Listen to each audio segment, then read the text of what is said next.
Konnichiwa, minasan. Welcome to the Tachi Yomi podcast. I'm your host, Joseph Shinji, and this is Benjamin Takeshi. Hey guys, my name's Ben. Nice to meet you. Hey, so thanks for listening to our podcast. At our Tachi Yomi podcast, we'll be talking about everything that has to do with manga, anime, the Korean manhwa, things like that. So if you love those things, please listen to our podcast, comment, like, subscribe, share with your friends, and really, I hope you enjoy this podcast. So since this is the first episode, I think, Benjamin, let's talk about why did we decide to do the name Tachi Yomi? What does Tachi Yomi mean in Japanese, Benjamin? Well, Tachi Yomi basically means, a literal translation means stand and read. But of course, that doesn't make sense. So it's part of like the Japanese culture, I would say, where where you'd go into a bookstore, a convenience store, something like that, and most of the stores would allow you, the books are without covers, so you could just take it and read it. So, like myself, and what most students or maybe even adults would do is they would walk in the convenience store and just pick up a comic or like the weekly comic Jump and just read it, and once they're done they would put it back in. So that is called Tachi Yomi. So that I feel helped the spread of manga so much in Japan. So that's Tachi Yomi. The interesting thing about it is if you really think about it from the publisher's perspective, you're not buying the comic or the manga, so it's not so good, I guess. But it really helped, people. It was really cool because you'd read it like on your way to school. Well, not so much on your way, but like maybe if you're waiting at the train station, salaried businessmen or like students, or on your way back. You could just, pick it up while you're waiting for the bus or the train and read it and put it down. And you could also be talking with friends, and every day there would be a new comic series would come out. So you would get to pick that up and read it.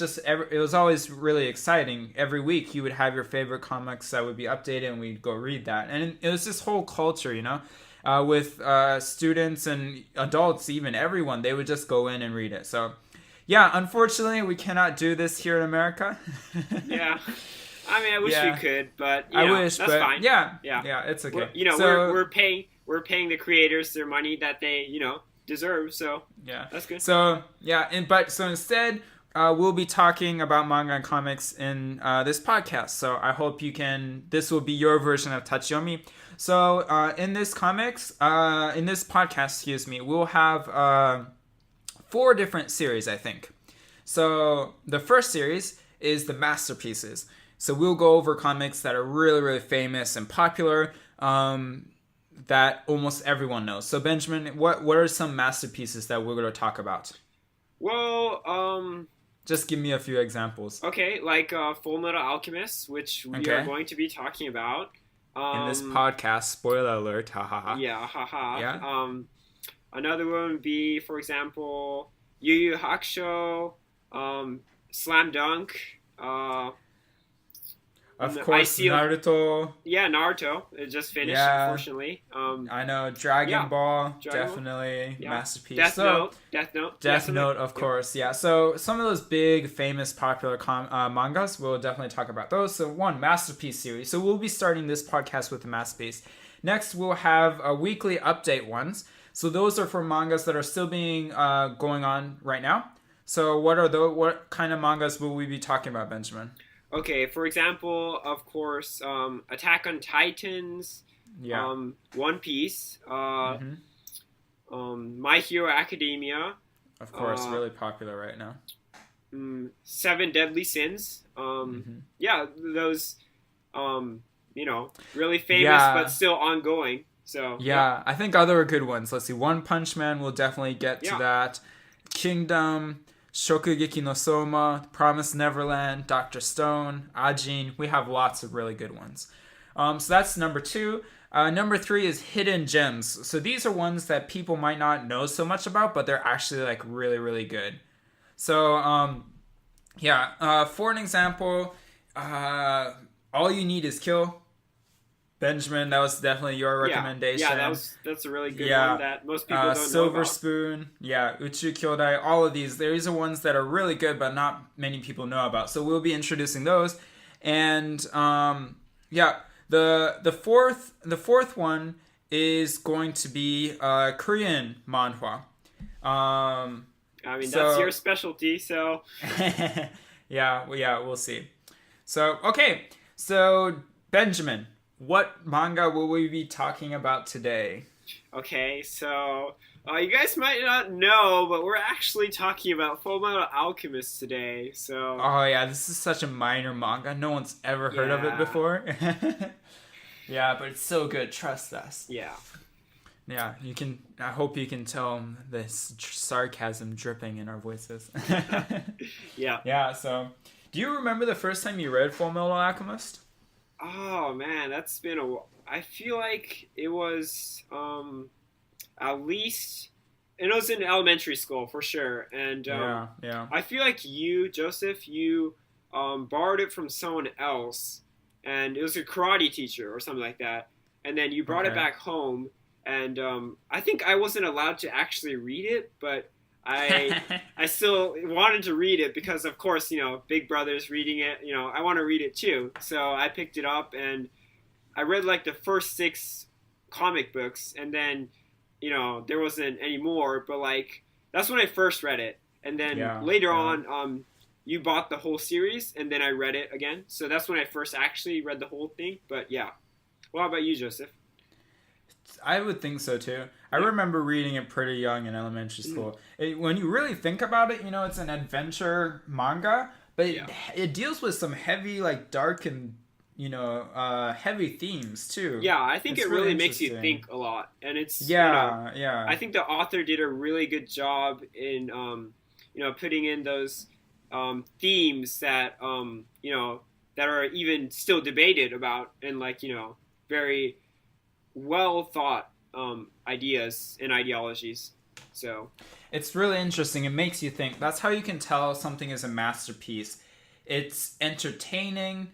It's you love reading something, you love watching something, and it's really fun. But at the same time, you're learning a lot from it subconsciously. It's really making you think, and those are really yeah, the best yeah. ones. There's just not pure entertainment. So yeah.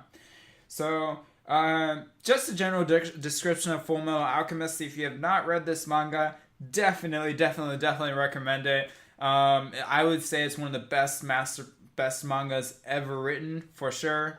I don't know. Would it be in your top 5 manga of all time, Benjamin? Oh, I would say, what are you doing right now? Just stop this podcast, go read it, and then come back, man. It's the best. So. The best. Okay. Yep. So definitely for sure one of the best. Great manga. It's basically a story about these two brothers, Edward and Alphonse, and they practice this type of magic called alchemy, which is not so much magic; it's more of a science, really. And basically, with this alchemy, they understand how the world works, the particles, molecules, and then they reorganize them they reshape reality in a way through this use of alchemy. And what they do is they lost their mother when they were really young, so they try to bring back their mom from the dead, and that actually has catastrophic consequences with Alphonse, who loses his body, and Edward, he loses an arm and a leg. So this is their story of how they try to regain their bodies in a way. So they're traveling around, and then they start to realize there's this really big sinister plot that involves alchemy, and they meet a lot of good guys and a lot of bad guys. It's a great adventure. Yeah. So one of the things let's talk about just straight up. What do you think makes this manga special, or what's unique about this manga? What does this author do really, really well, Benjamin? Well, I think it is very visually appealing. I would say no matter like the plot is very good, but of course I feel like what pulls in people the most is like the really,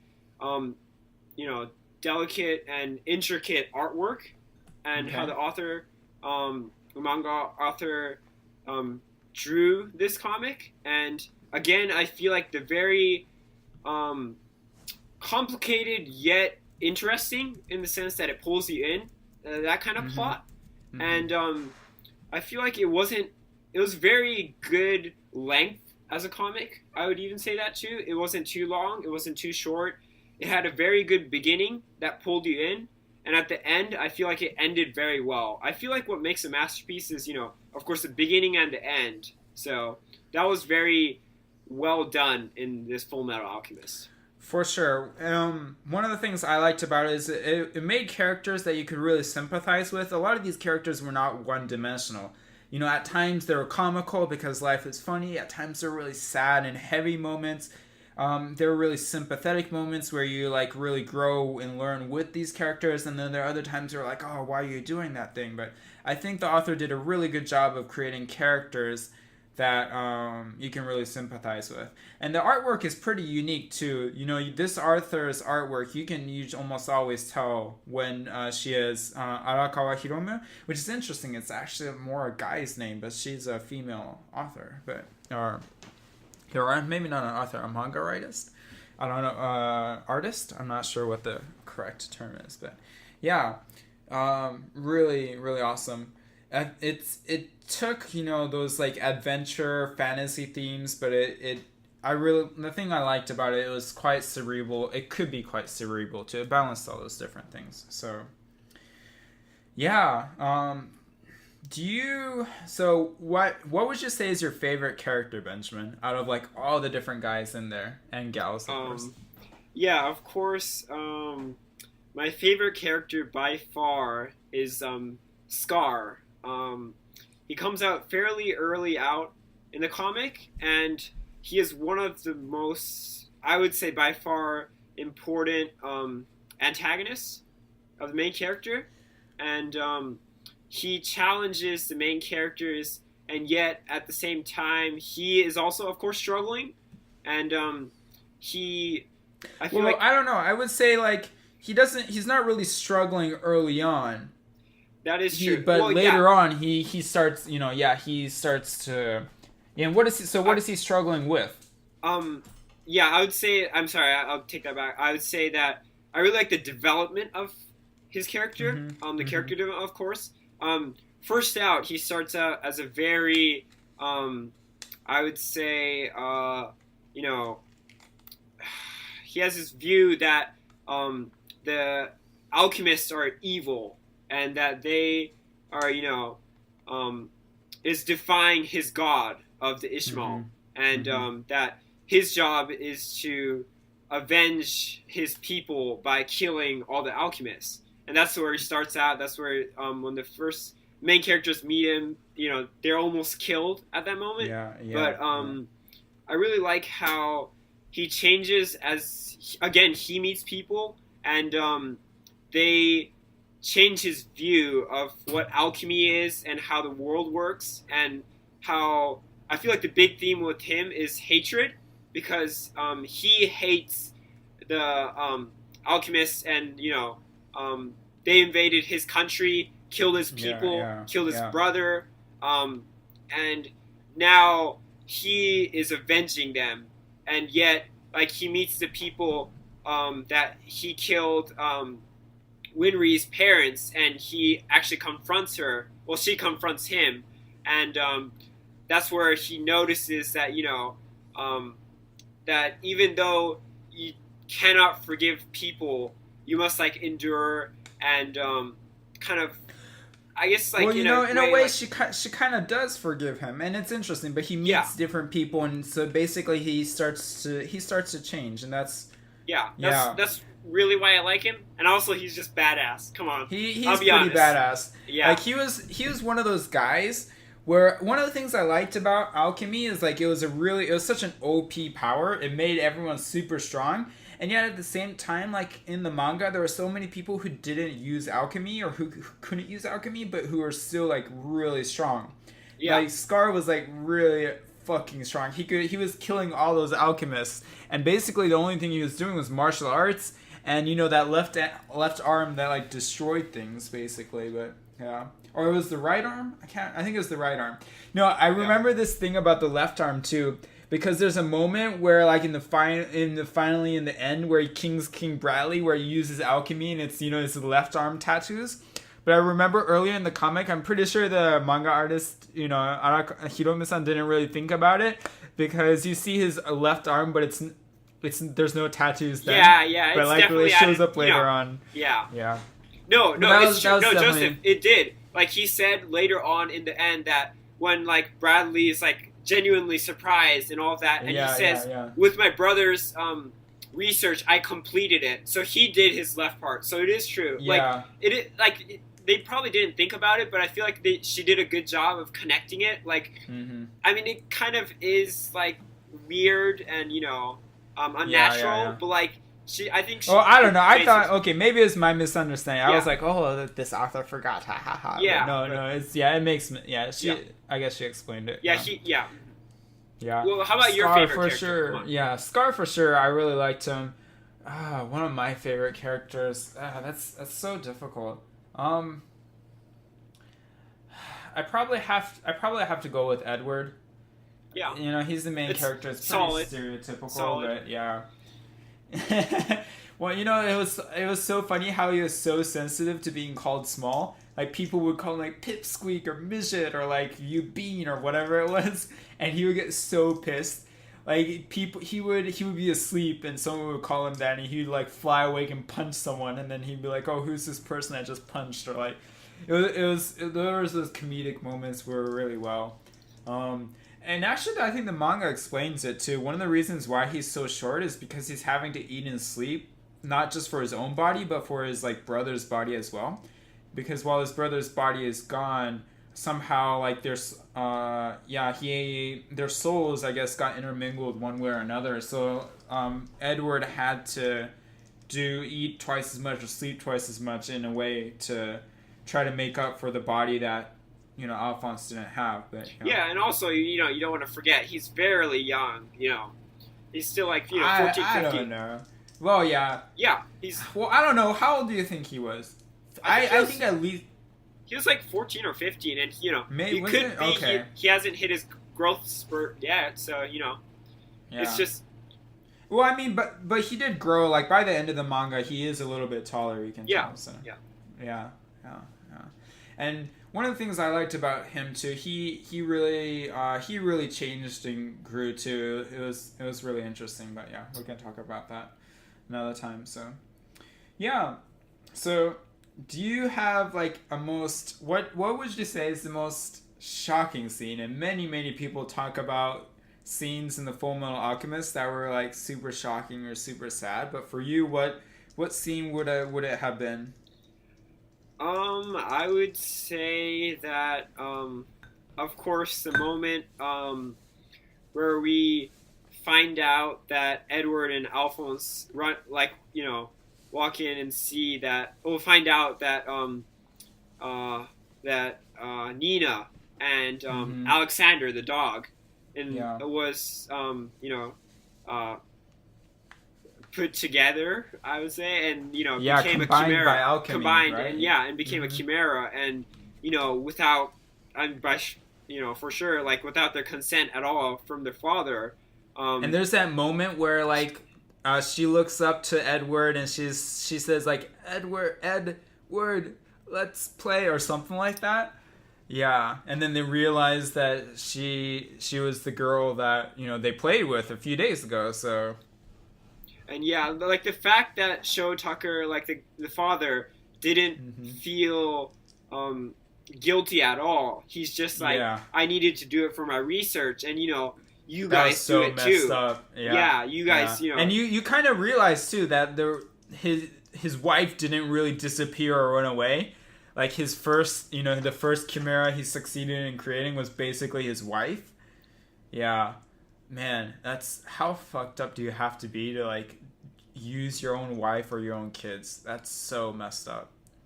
Yeah, a lot of people for sure. I remember reading the comments or like just talking with people, and they're always talking about that scene where you realize it's her. That was pretty messed up.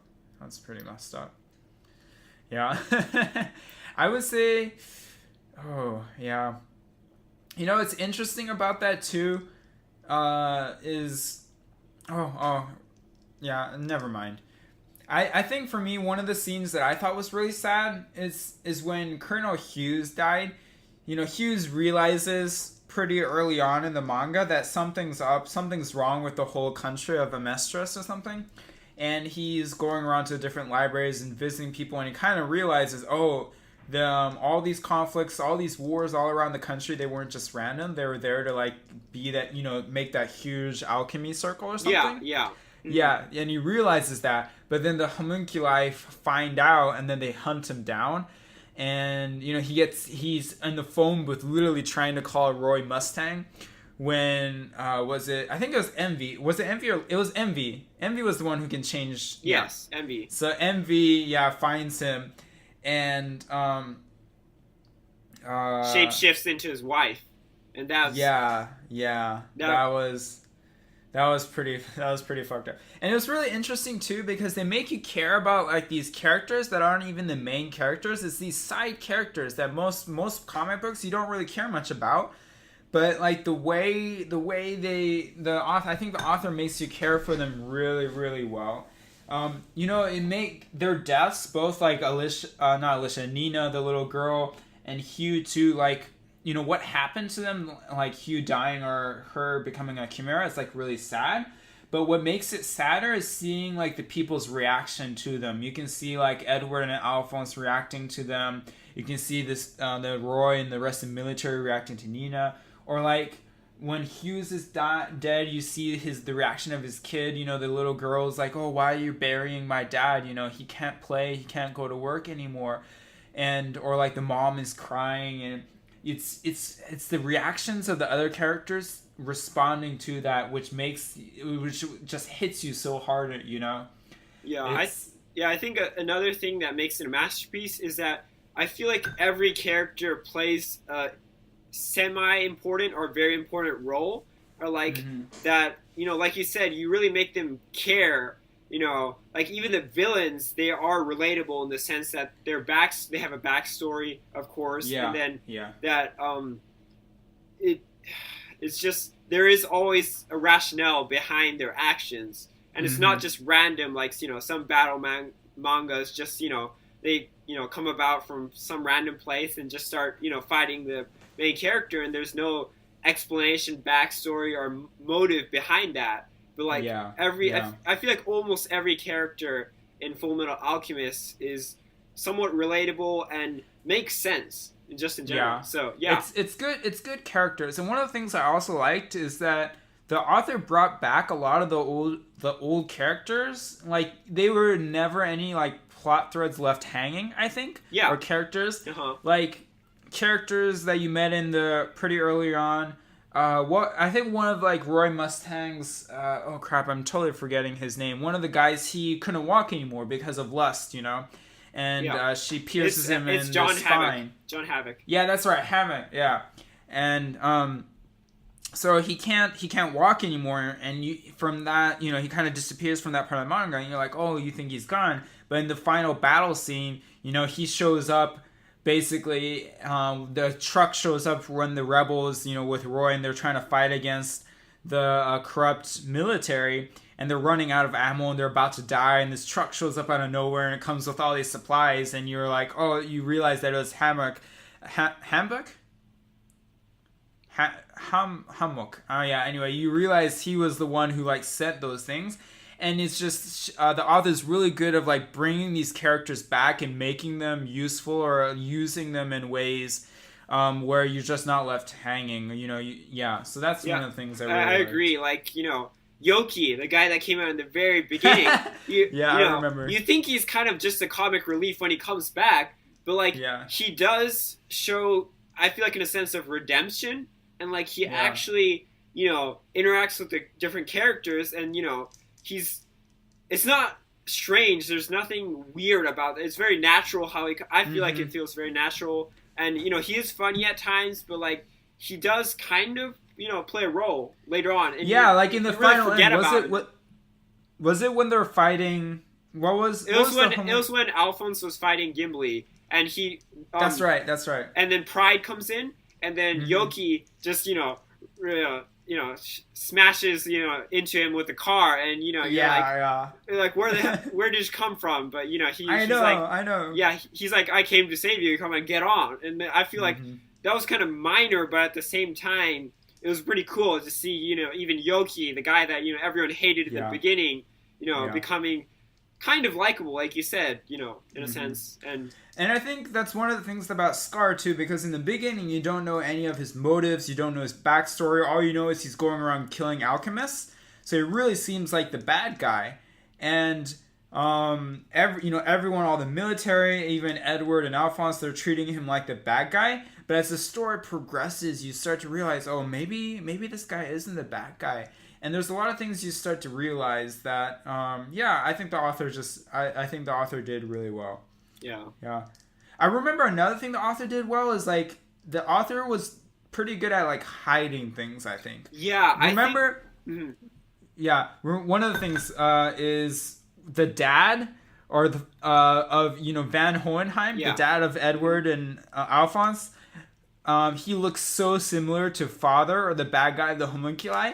And in the beginning, you can't tell. Like, everyone thinks, like, oh, is Edward and Alphonse's dad really the bad guy? Because, their appearance is the same. And you see them, and it's not explained until, like, 30 chapters later when you finally find out that, spoiler alert, they're two different people. They were related, but yeah.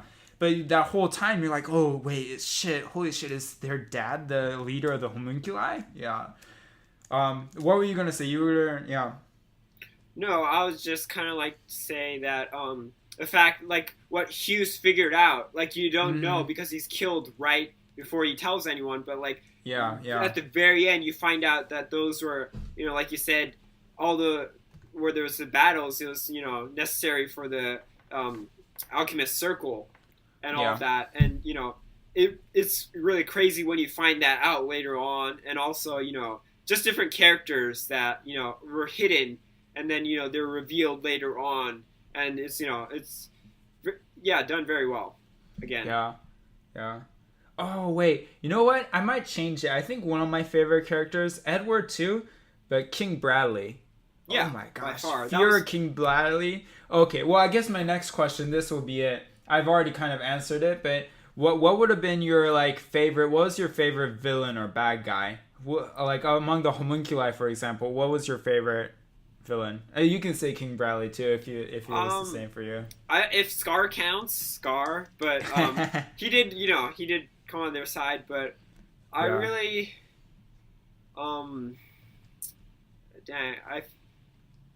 I feel like Bradley was really good, but I kind of liked Kimblee, actually. How his view, like, he does evil, but at the same time, again, like, he questions, Alphonse and Edward, he asks them questions, and I feel like there's neither, wrong or right, but it just makes you, again, think, what is good or what is evil, and, I really like him as a villain, even though, he was very short-lived. He came out later on in the comic, and he died fairly quickly. But he was even able to hold the ground against Pride at the very end when Pride was fighting.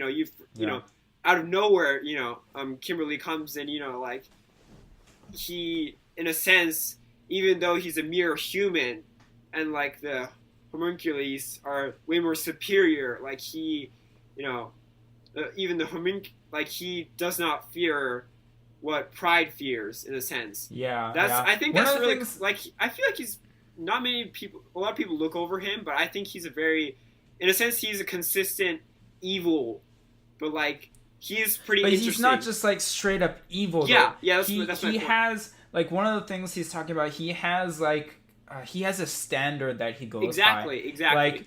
When the whole military is sent out to destroy the Ishval, kill all the Ishval people, but it's horrible what that whole war where they're killing all. It's called the Ishval, annihilation plan. Basically, that's what the name of the plan was, is killing all these people. And they're doing scientific experiments on them. They're killing them in death camps. It's almost like the Holocaust, kind of, because they're trying to wipe out a whole people from this country, this whole minority. But all the military sent in, and a lot of the characters like Roy or Lisa or Hughes. Strong Arm Hughes, Alex Strong Arm too. They're all questioning and they're like fighting, but Kimblee's like, hey guys, like, you joined the military. Do you join it just for fun? Didn't you ever think that you were actually gonna have to fight people or kill people? Like, I'm not saying what we're doing is wrong, but he's saying you shouldn't take this half-assed. And I think there was a scene where like he says he was saying like, hey, you shouldn't ignore this. You should look at it with wide eyes, realize what are you doing? He says, don't avert your eyes from death. Look forward. Look at the people you're killing in the face. Don't forget them.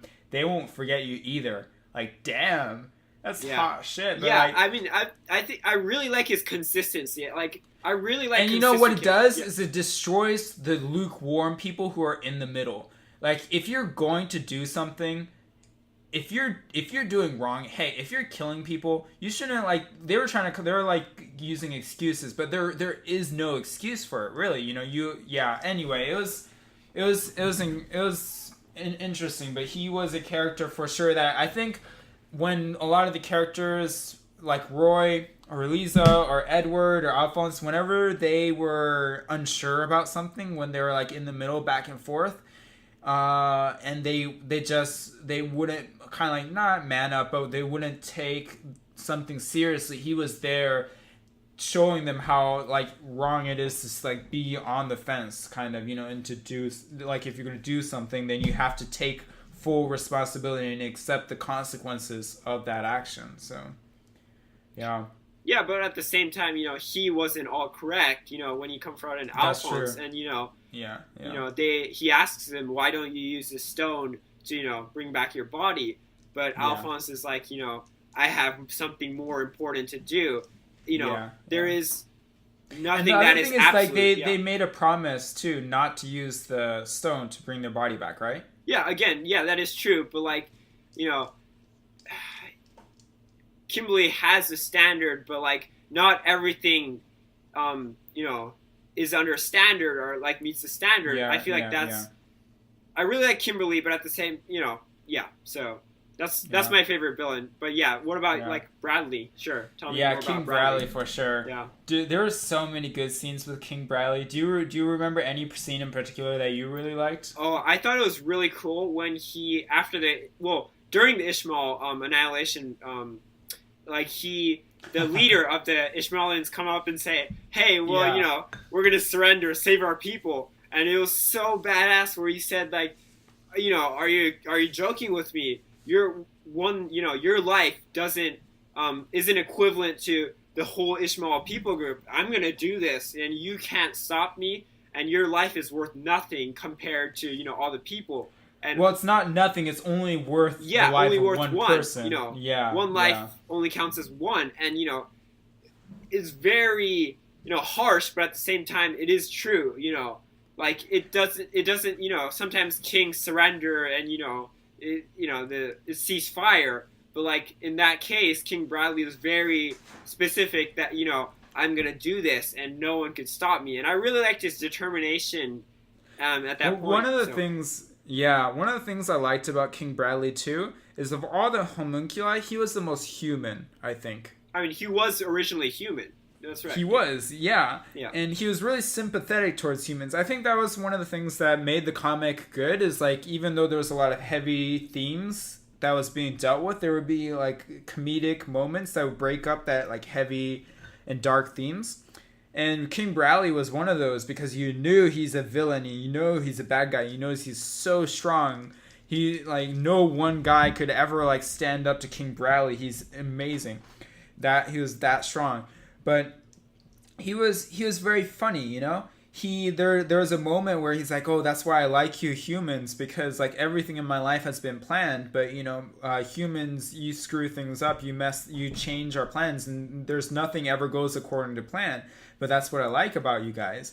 And I think he was the most sympathetic toward like humans. He wouldn't like kill characters or destroy people when he could have. He lets them go do their thing, and he's got this like playful spirit to him.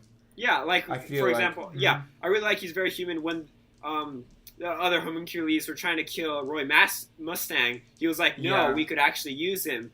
But like, I feel like he's very human, but at the same time, towards humans too, like he knows that he is no longer human. He is a homunculus, and he's very, human, but at the same time, he isn't human. So it's very, I really like that mix there. So what's interesting about him is like compared to the other homunculi, I don't think he has like, how the homunculi when they die they have the sorcerer's stones in them, so their bodies regenerate, but his body doesn't regenerate, and that's one of the reasons why he can age and grow older where the other homunculi can't. So that's something I didn't know, but that means like all the battles he was fighting with a normal human's body basically. Yeah, of course it was enhanced with the Philosopher's Stone, but at the same time, he didn't have the privilege that the other homunculus had of like regenerating. If he dies, he's dead. But like I feel like that's what made him so strong in the sense that he knew he only had one chance, and that he is gonna live it to the fullest, even though it's for evil. But he was. That eye too, the eye where he's got the homunculi, tattooed on there. Yeah. The eye that could see everything. It's really interesting. Each of the homunculi had different powers. So, King Bradley, he was wrath, right? So he had the eye. Let's see, envy. Envy could change. Yeah, shape-shifting. That's right, shape-shifting. Yep. And Lust had the strongest sword, or like strongest weapon. She had her nails, her, And then Gluttony, he could pretty much devour anything. And at the same time, he had the door that opens. What is it? The door of truth or something like that. I'm not sure. He had that. Yeah, and, it's interesting too because at first he shows up and you kind of think he's one of the weaker homunculi, but he gets like a minor power up too. Yeah, like midway through. Yeah, when his chest opens up and he starts swallowing everything. Yeah, and then of course there's greed. Yep. Mm-hmm. Greed. What was it? I think it was the carbon in his body, right? And he can harden himself. So he was like the ultimate defense, right? Yeah. Which you kind of find out is not so ultimate when Edward fights against him. Yeah. Who's left? Oh, there's Sloth. Everyone forgets about Sloth. Yeah. I don't think you see him enough, really. Yeah. Compared to the other homunculi. Like he was really strong, but I feel like he was introduced later on and not much development with him at all. Because a lot of the other homunculus, you're able to kind of sympathize, like, of course, with every character in FMA, you're able to sympathize with him. But, like, he was kind of, like, there, just doing one job, of digging the tunnel. And, he comes out, he fights, that he's super strong, but, like, there wasn't, much to, hang on to him or, like, just kind of get to know him very well. So, that's true. That's why I forgot about him, but like it's just very minor homunculus, even in the homunculus. Yeah, and then there was Pride. Yeah, which by the way, that was surprising too. That little kid, you would have never expected it, but he turns out to be like one of the strongest homunculi. Well, he was the first, so it was very shocking to find out that he was actually one of the homunculus. So. Yeah. And then of course Father, he's a homunculi too. But well, he was the homunculus in the flask. So homunculi in the flask. Yeah. So favorite villain for you, Kimblee, if it's not Scar? Yeah. Kimblee? Yeah. I think I still liked King Bradley. Yeah. It was like even when he was in the end when he was died, he was killed. He was defeated by Scar. he was such a badass. It was Yeah, so, he was by far the most badass character. Yeah, without like doubt. people like kept trying to kill him.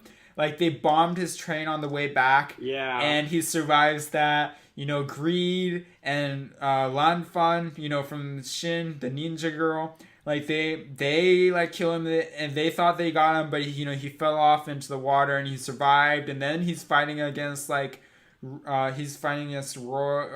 May and Scar, and he's fighting multiple people, and he just won't die. It was just incredible.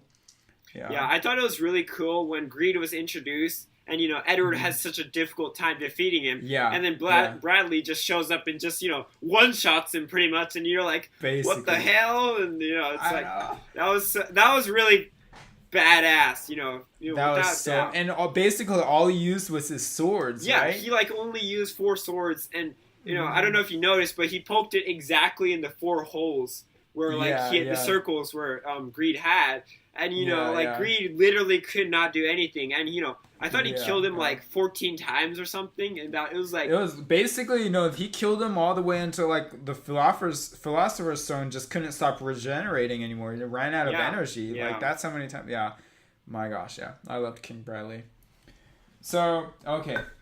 So, favorite villain. What are some themes that you would take away from the...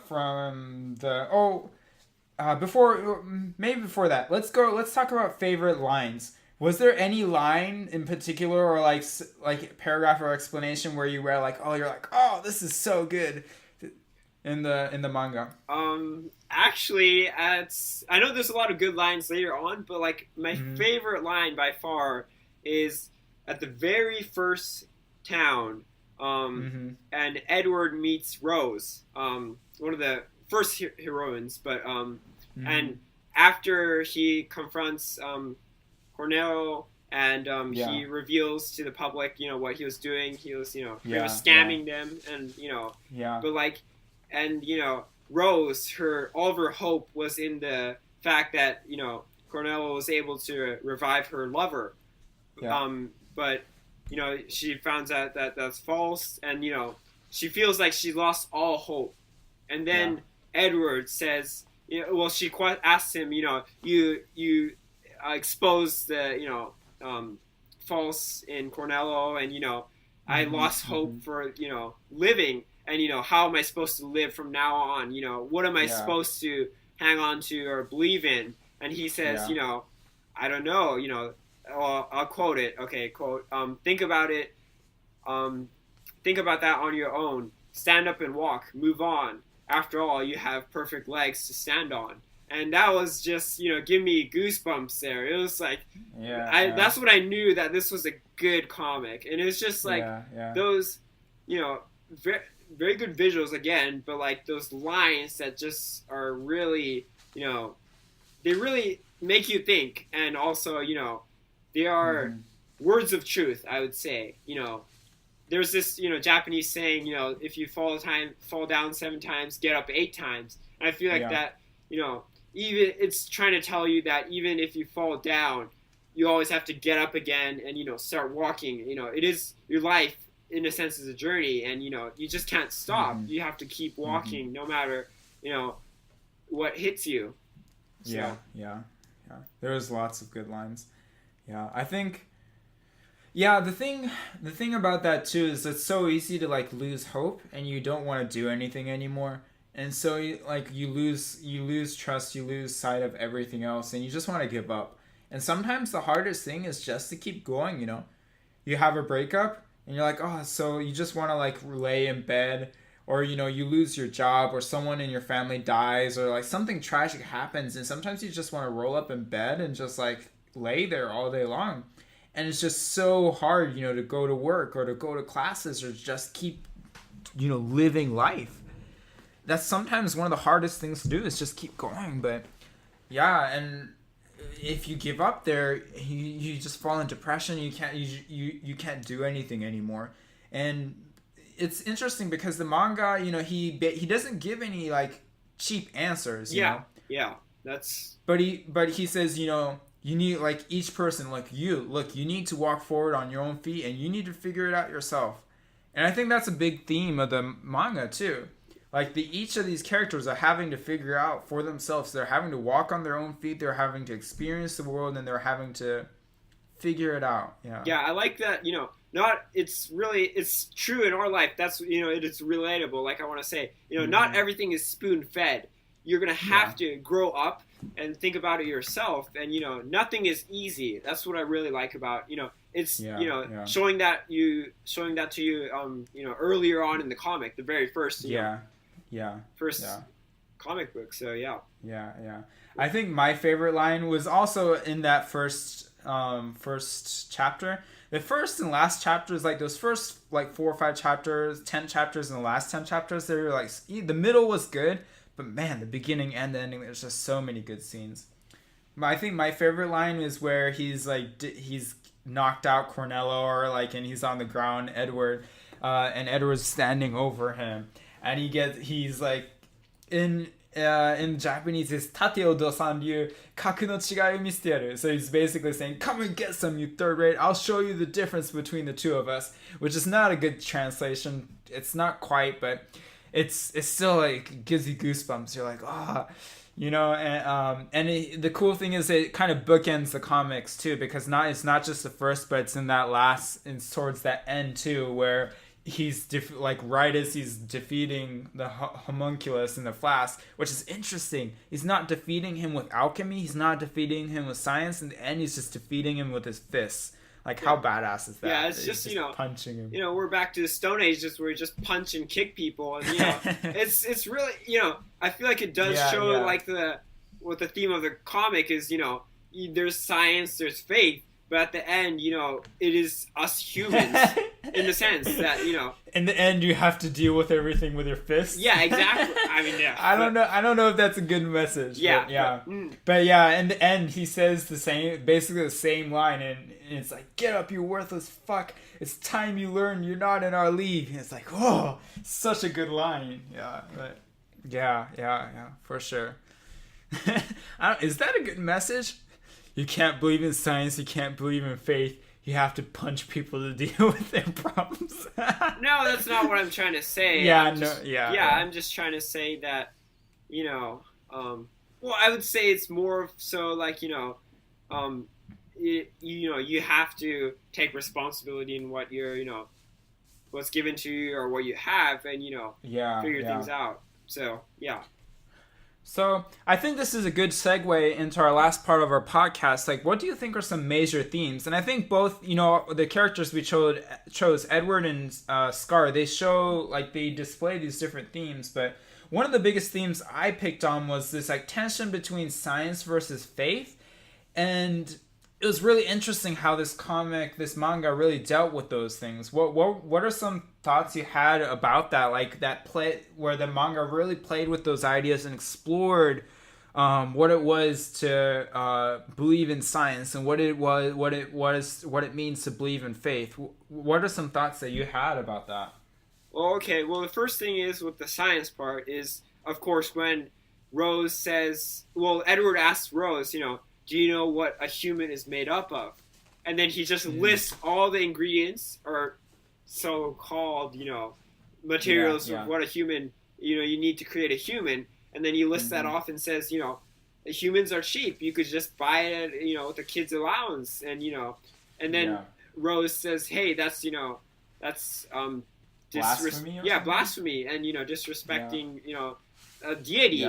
But then, he says that, we humans, have the power through science to, figure things out, figure the truth, and, and dissect what is supernatural and explain it in, a more rational way. And then, he says, he kind of puts, in the beginning, he puts all his faith in science, but then he meets Shotaka, where he kind of, displays or, hot topic now that, whether it's okay to, use humans as materials or experiment on humans and, the ethics of that and whether or not. And then, science is it's interesting because Edward starts out with the comic believing totally in science. He talks about, he exposes Cornell as fake, so he doesn't believe in faith at all. He thinks faith and religion is a bunch of bullshit. And he believes in science. Science is what's going to save him, save him, save his brother.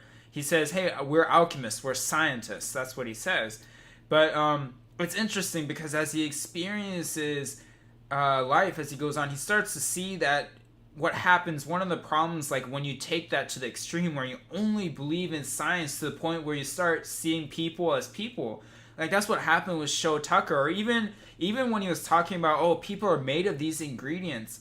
You stop seeing people as humans, that they have thoughts and dreams and hopes and lives, and you start seeing them as things that can, that could be experimented on, that as he was using those experiments, they can create these horrible chimeras. Like they're playing with life and they're not seeing it as life at all. And that's some of the horrors you see with science when it gets taken too far, when it's ignoring the human aspect, what makes us human.